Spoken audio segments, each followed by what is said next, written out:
Hello and welcome to Scrapbooking Station. This is the first creative challenge of the year, and so what I've got is a card design. So I actually assembled 2 cards during the process of this video, but plenty of other ideas to share. So I'm going to put the camera over my shoulder and we'll get started. So to begin with, let's look at the design that we're going to be working with in this video, or that I'm going to be working with in this video. And of course, the first thing I'm noticing is the focal, or the split focal. So it's not centered. You've got a main piece here and then maybe a little complementary focal here. The other thing is, of course, you've got this over and under going on your border, and then we're stacking layers. So either you've got 1, 2, 3, 4, and then the shaped layer, which I'm really liking. I think I'm really going to like 5 layers, or you create one back layer, a frame, and then this goes inside the frame, and then this one's on top. So that would be 1, 2, 3, 4. 4 layers. So first thing you want to decide, of course, is what is this going to be, and then hopefully maybe what's going to go on over here. And so I have picked this note. It's just a note, and it comes from hot off the press. So I've got this great big ampersand with some musical notes going on, and actually it comes with a die cut that says just a note. So I can make this all occasion card, or on the inside say happy birthday or whatever. So I pretty much got this covered and this covered. Don't know quite yet what I'm going to do with that. But let's take a look at the papers or the cardstock that I'm picking. And so this is going to be shiny black and white. And I want to introduce a pop of color at some point. So these are cardstocks that come from Create and Craft. And so I've got, it's not really silver, it's a pearlescent, and then these checkerboards, and of course black. So let me go cut all this stuff out for the base of this square, and I'll be back. So I went ahead and used my paper trimmer to cut out these layers, and I opted to go with the frame. This is not super heavy cardstock. I'd say it's about 80 pounds. So each one of these layers, and I think this is going to help lift up my focal. So I cut this out of black. It's going to go something like this. Before I go too much further, I'm going to use my collection of framelits. Let me find them. Here they are. And pick one that's going to fit in here. I'm using that plain pearlescent white to do that, remembering that I've got to do an under and over sort of border or ribbon treatment. So something like that. And notice that my die cut is extending somewhat over the top and bottom, and that is, I've got an aversion to square finished cards. I like the square as the focal. And so I just used my black and white checkerboard, and this is going to be situated something like this. Of course, I cut out these notes. So let me put together, I think I'm going to put together this and leave this. So I'll be back with this piece. I'm just going to use my Create and Craft adhesive to get this on there, and I think that's going to work behind this vellum as well. And then we'll be back. Okay, so I've got that basic square. Excuse me. And now the next thing is get rid of your cat hair. And kind of want to know where this is going to be, because the idea is that this first ribbon, and I'm going to introduce a pop of color. So I got my box of ribbons out. I didn't use any spools. These are older Stampin' Up! Ribbons for the most part, and some twines and some jute. But I picked a pop of red. So we're going to start the pop of red with this ribbon. And I need to work around my camera stand, but I marked where this needs to be based on that circle. And I just used my sticky tape to get that on there. And so I want it absolutely straight across. And so I got it against my grid. So I know it's going to be like this. And I'm going to wrap it around. Now, if you were just making a square card and not going to put this on a rectangular base, that would need to actually wrap around your frame, because I'd imagine that this outside edge would be your base card. So got that on there. Now ready to put the circle on. Let me kind of set this up again because I like things to be square. And just kind of eyeballing and seeing where this is going to go. So this is here. And I've decided that my sentiment is also going to rest on a piece of ribbon. So this is going to be a white one coming across. I don't know where this is going to go until I place my ampersand. Now when I do that, I got to recognize, let's bring in the base of my card. So it's just a bit larger. And I've kind of got to decide where this is going to go. And then where this is going to go. So I can place it anywhere. But I do want to be inside of this card structure. And you can see where I'm eating up a little bit more of my circle than they did here. So just a note, it is going to extend out. And so as far as this additional little complementary element, you know what, I can just stick the remainder of my sentiment. And that is going to be way full enough. So let me get all that put together. I do want to do a little bit more embellishing up in here, and so I'll bring those pieces back and be back. Wow, so apologies for that last segment. I forgot I had my little heater on. It's cold back here in my craft room, or one of my craft rooms, where I do the videos. But then the other thing is, I craft with my nose to the paper, and that's just so I can see. So apologize for my head being in the way for a lot of that. Anyway, so now I'm ready, and what I've done is I've taken this cutting die and kind of snipped away these portions because I'm going to need a border.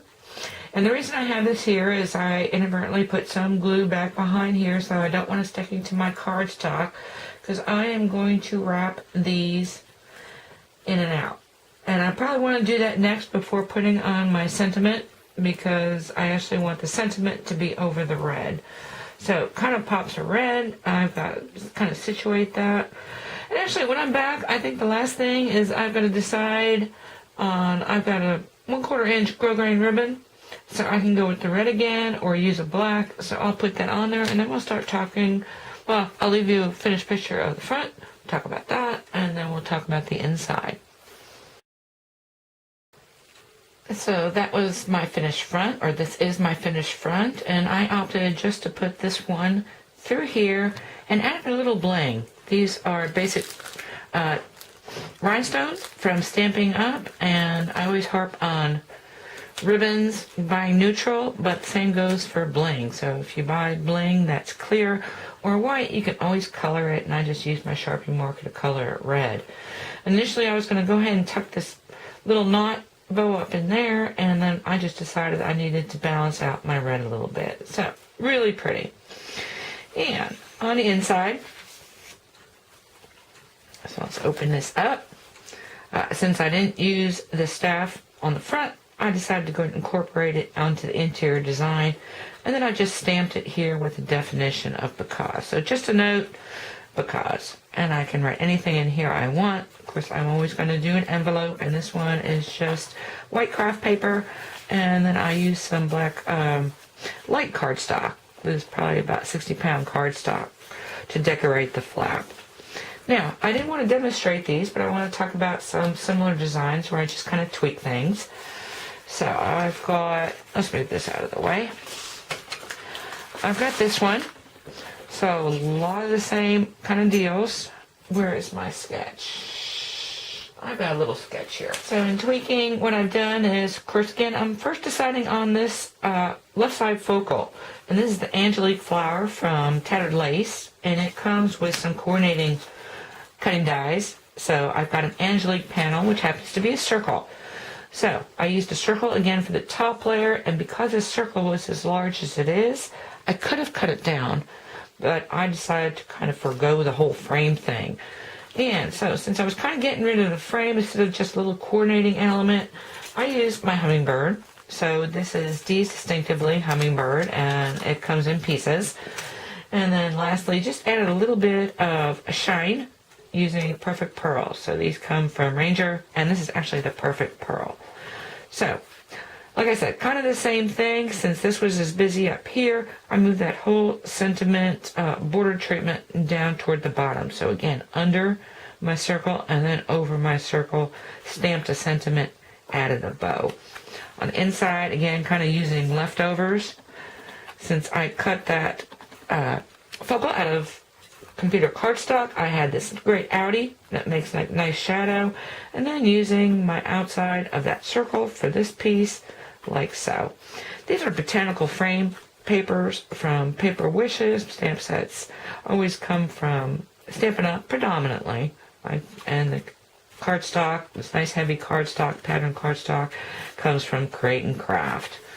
Now in the envelope, what I did is actually copied this pattern paper onto copy paper, and then when I wanted to create a lining only, but then I had a large enough piece to do the flap as well.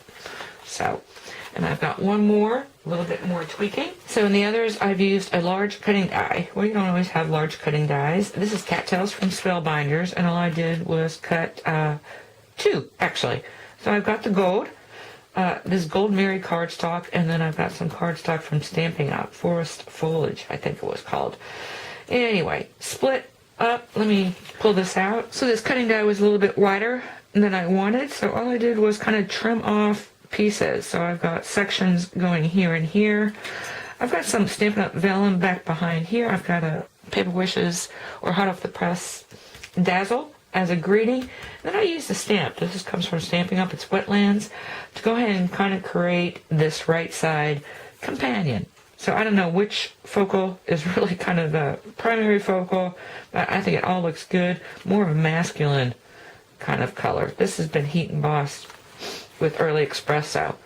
And once again, just kind of piecing together my leftovers. So the Audi from the green cardstock inside the circle from that top layer, and then some edging from my, again, Create and Craft. This is a foiled cardstock.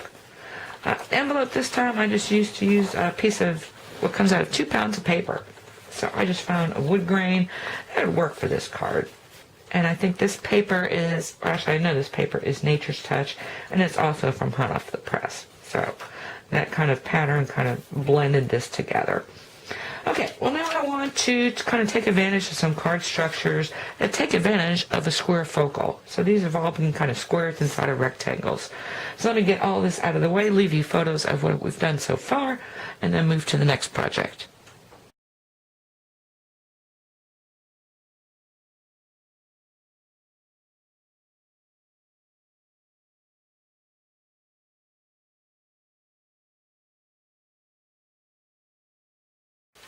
So in the second project, I want to use a structure that's going to highlight kind of that square, or at least use the square to a better advantage. And so I can go with a easel, and this is going to be a swing easel, so it's going to go like this. So I still want my 5-inch square, because before I really decide on the size of my finished card, I want to know what I'm going to use for my focal. And these are ice skater stamps. So this year I want to do a little more stamping, a little more coloring in. So I've got this little ice skater and this dog, and actually I've already heat embossed, and I'm going to color her, but she needs to fit onto this square at this point, because my finished size is going to be 5 by 7. So to prepare the base card, I just have a piece of craft, because I've already picked my papers as well, but this starts off as a 5 by 12.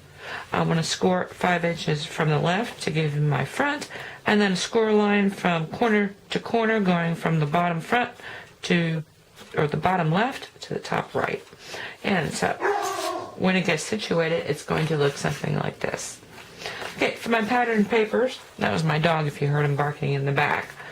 I'm going to use Winter Frost or Winter Flannel, and this comes from Paper Wishes. And so of course I'm always picking my solids. And so this is going to be craft. I've got some natural vanilla. And then I found rich raspberry, because it's kind of like this purple-red color. And this is brocade blue. So this is one of those older colors. And I want to go ahead and add at this point, the reason I do that, so even if I don't use these solids, I know I've got to color, and chances are I'm going to ink. And so this way I can use the exact spot-on colors for my inking and coloring and salutations and embossing too. So let me go ahead and cut the assembly elements up, and then I'll be back.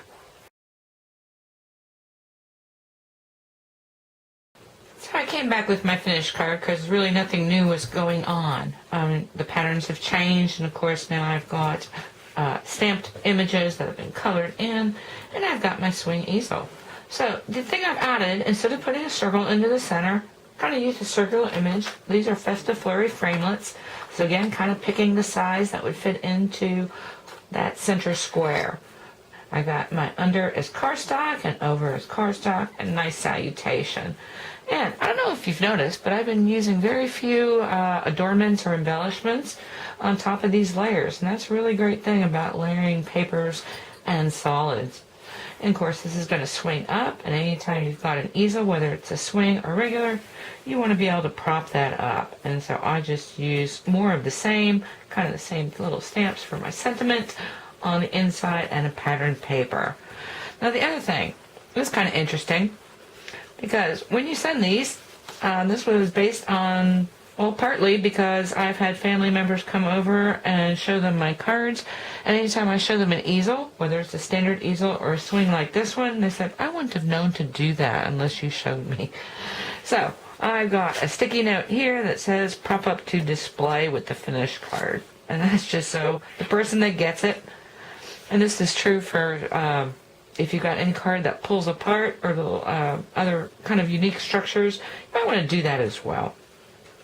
So really pretty finished. Oh, I decided to use yarn here. I'm a twine and jute girl, but saw the sweater and I thought yarn would work well for that. Envelope. This time, since I'm actually making card kits to do the exact same thing, or have my daughter put together these 2 more of these cards. So I was running low on pattern paper, so instead of covering the whole flap or doing an interior, I used, again, a craft roll of paper and then just put some smidgens of leftovers and another snowflake on the outside. Okay, that is done. I am done with assembly. Now I just want to talk about some other type cards or structures or designs that would work with this sketch. Of course, first is just a cutaway. And so I didn't use this time, but all a cutaway is you leave yourself a square. So whether you fold it this way or you fold it this way, leave yourself a square and then use this sketch. So kind of working into that comfort mode. Of course, here's another one. Could have worked as a square and that sketch. So that goes like this. And then I was thinking a unique card structure would be a center step or even a side step, as long as you make the predominant portion square. I think this would be really cool. So again, this is a 5x7, so I just made sure that my center step was 5x5, and then can pile on the layers onto something like this. And then of course, anytime you've got a square design card. So this is a square on top of some sort of sentiment and border. This could have been that layer as well. Anyway, lots of fun projects. Like I said, a lot of different looks using the same sketch. And if you're challenged by layers and stacking layers onto your cards, great way to get started. I thank you for watching.